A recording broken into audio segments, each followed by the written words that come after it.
This is an exam question. I'm going to show you a whole of the exam question. I'm going to read through it all. If you pause the video and then you can have a go at answering it yourself, and then you can come back and have a look at the answers later.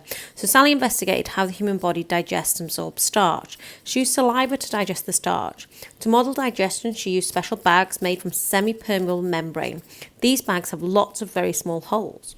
Sally sets up the equipment as shown below. There is one special bag in each beaker. So we've got beaker A, which has got the bag. It's got 250 centimetres cubed of water, 10 centimetres cubed of saliva, 10 centimetres cubed of starch. Beaker B's got 10 centimetres cubed of starch, 250 centimetres cubed of water, and beaker C's got 10 centimetres cubed of saliva and 250 centimetres cubed of water.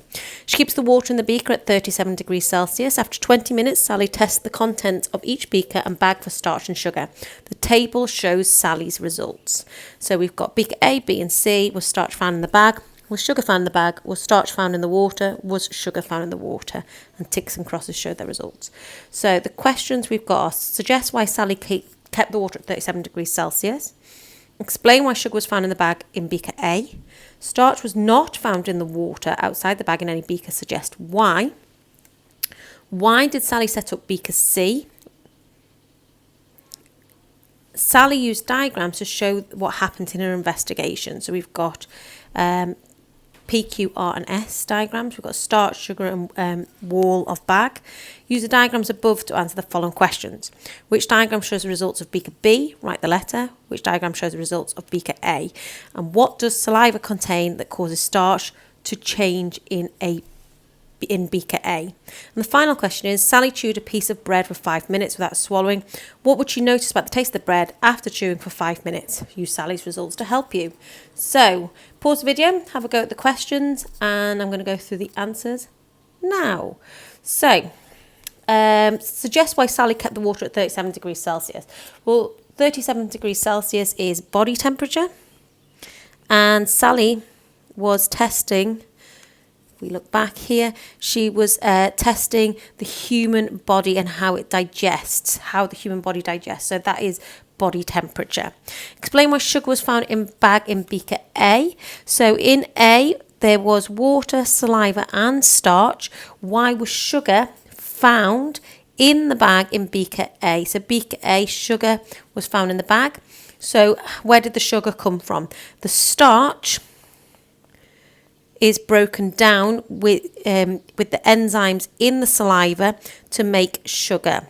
Okay, so explain why sugar was found in the bag in beaker A. Starch was broken down into sugar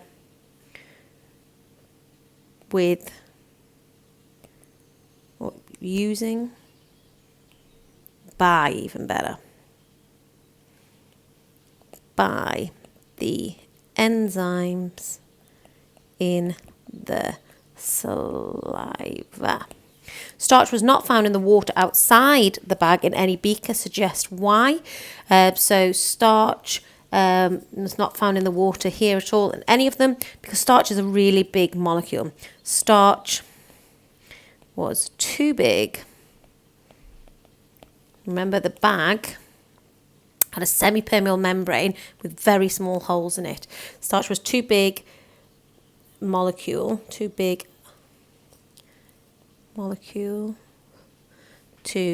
get through the small holes. There we go. Why did Sally set up beaker C? So let's have a look at what beaker C was. Here it is. It just has saliva and water in. So she set up beaker C. Let's see what her options are. Was it for a fair test, for reliability, for accuracy, or for a control? Well, she set it up to see. Why would she set that up? So she set up starch and water here, saliva and water. She wants to just see what happens when you have saliva and water. Is it the starch that's being broken down, or is it the water that's being broken down? So she's using it for a control to check. Okay, Sally used diagrams to show what happened in her investigation. Use diagrams above to answer the following questions. Which diagram shows the result of beaker B? So let's look at B again. So beaker B had starch and water in it. So our molecules of starch and water. So which one is starch inside the bag and water? It's got no sugar in it, so it's not going to be any of the ones with the little sugar in. So it's going to be P. Which diagram shows results of beaker A? So A had in it starch and sugar. So starch and sugar in beaker A. Okay.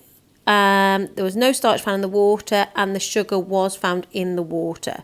So, so we want sugar found in the bag and the water, and starch also found in the bag. Let's just check, was starch in the bag as well? Starch was found in the bag, sugar in the bag, and sugar in the water. So starch was in the bag, so we want big ones in the bag. We want sugar on both sides, so this one here, R. What does saliva contain that causes starch change in beaker A? It contains the enzyme amylase. Perhaps if you spell.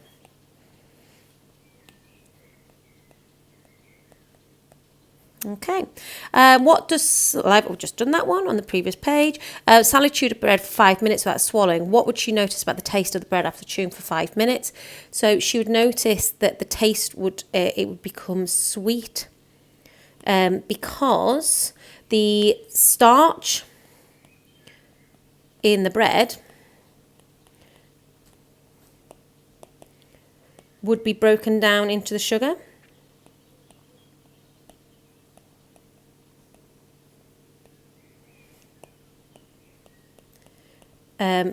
By the enzymes in the saliva.